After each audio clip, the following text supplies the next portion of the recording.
लापरवाही की वजह से काम रुका, एलजी की लापरवाही की वजह से स्टैंडिंग कमेटी नहीं बन पाई और इसी कारण एमसीडी का सारा काम रुक गया। स्कूलों की ये दुर्दशा हो गई। आप लोग अल्टीमेटली जिम्मेदार, एलजी जिम्मेदार। जी, जब वो 52 करोड़ रुपए अपने घर में शीश महल बना रहे थे तो कैसे बन गया? क्या उसके लिए एलजी से अप्रूवल लिया था? यदि उनको अपने काम कराने के लिए कोई अप्रूवल नहीं चाहिए, घर में 9 लाख रुपए का टॉयलेट लगाने के लिए राजू त्यागी जी, नॉर्मल एक टॉयलेट सीट जो आती है वो 3000 4000 की आती है। यदि उसको 9 लाख रुपए की लगानी है तो उसमें भी कोई अप्रूवल नहीं लिया उन्होंने, तो किताबों के लिए अप्रूवल की क्या आवश्यकता है? ये नौटंकी है शिल्पा जी। ये इनके खुद बयान थे कि किसी पर कोई इल्जाम लगे उसको कुर्सी से चिपक के नहीं रहना चाहिए, उनको रिजाइन कर देना चाहिए और जब कोर्ट उनको बरी करे तो उनको वापस आना चाहिए। आपको बताता हूं, हमारे यहाँ पर भी मदन लाल खुराना, लाल कृष्ण आडवाणी जी के ऊपर खाली कहीं किसी डायरी में नाम था लिखा हुआ, तो वो भी नहीं लिखा था कि खुराना कौन, खुराना पूरा नाम भी नहीं था, पर जब नाम आया तो उन्होंने रिजाइन किया। साहब सिंह वर्मा जी को चीफ मिनिस्टर बनाया गया उसके बाद।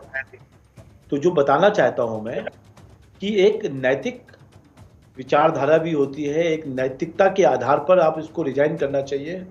आज वो नहीं कर रहे हैं। तो देखिए, आप लोग को जोर जबरदस्ती होता है, नहीं कर नहीं सकते हैं। नहीं तो हम क्या करें? हम क्या करें? नहीं दे रहे हैं इस्तीफा, नहीं छोड़ रहे अपना पद, और इसी वजह से तो हाईकोर्ट को शायद कहना पड़ा कि उन्हें अपना निजी फायदा ज्यादा प्रिय लगता है। ऐसा लगता है केजरीवाल ने अपने निजी हितों को प्राथमिकता दी। बच्चों की परवाह होती तो शायद आज ही नौबत आती ही नहीं, शायद आज इस टॉपिक पर डिबेट करनी ही नहीं पड़ती। लेकिन वो ये भी कह रहे हैं सुमेंदु जी कि आप लोगों ने उन्हें फ्री हैंड नहीं दिया हुआ है, उनके हाथ पैर बांधे हुए हैं, हाथ पैर बांधकर स्विमिंग पूल में फेंक देते हैं और कहते हैं तैर के दिखाओ। कैसे तैरे भाई?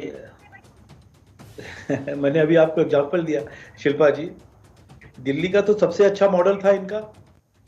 यदि हाथ पैर बांधे होते तो इतना अच्छा एजुकेशन मॉडल नहीं होता जैसा कि ये कहते हैं। ठीक है, टू द पॉइंट जवाब लेती हूँ। दिल्ली का मॉडल, स्वास्थ्य सेवाएं जब दुरुस्त करवाई गई उस समय आपके हाथ पैर नहीं बांधे गए थे? उस समय एलजी ने अड़ंगा नहीं डाला था? वो सब कैसे संभव हो गया? किताबों के मामले में कहां पर ओर अटका दिया गया और कैसे आपने अटकने दिया? राजीव त्यागी, टू द पॉइंट जवाब दीजिए। देखिए, पिछले 6 महीने से एक 6 महीने नहीं, 1 साल से एक एजेंडा वैसे भारतीय जनता पार्टी ने अपना रखा है। वो है कि इनके जो भी शीर्ष नेता हैं उनको जेल में डालो, उनको काम मत करने दो।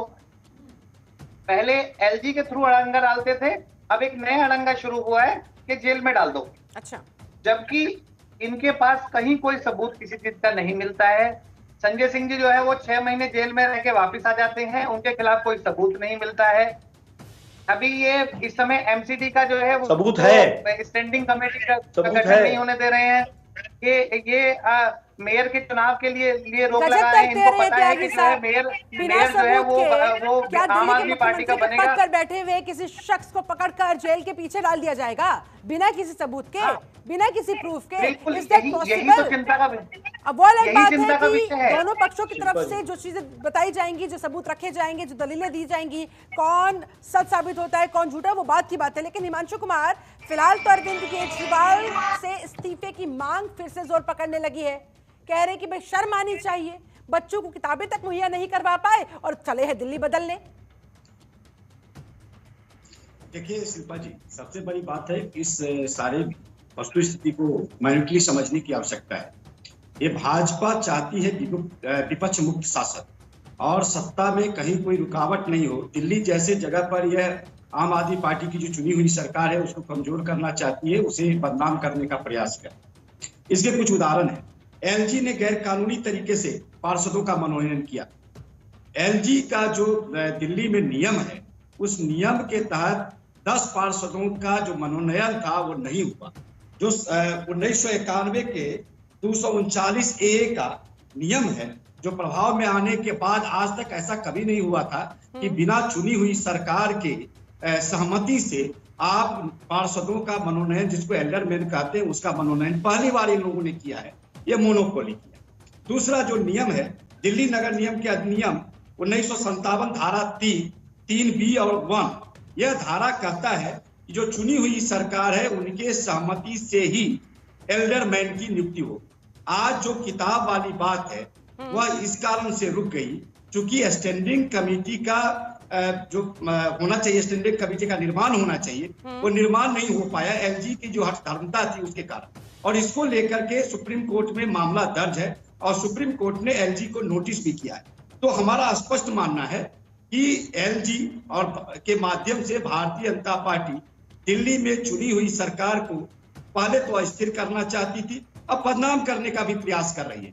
आज का जो मामला है उसी से जुड़ा हुआ मामला है और कोई मामला नहीं है। और हम इस बात को पहले से कहते आ रहे हैं और हमारे मित्र भारतीय जनता पार्टी की बड़ी बड़ी बातें कर रहे थे। ये कह रहे थे कि कैसे नहीं बेल हो रहा है, बेल नहीं होने का कारण क्या है। इनको कानून पढ़ना चाहिए, इनको नियम पढ़ना चाहिए और नियम पढ़ के आना चाहिए।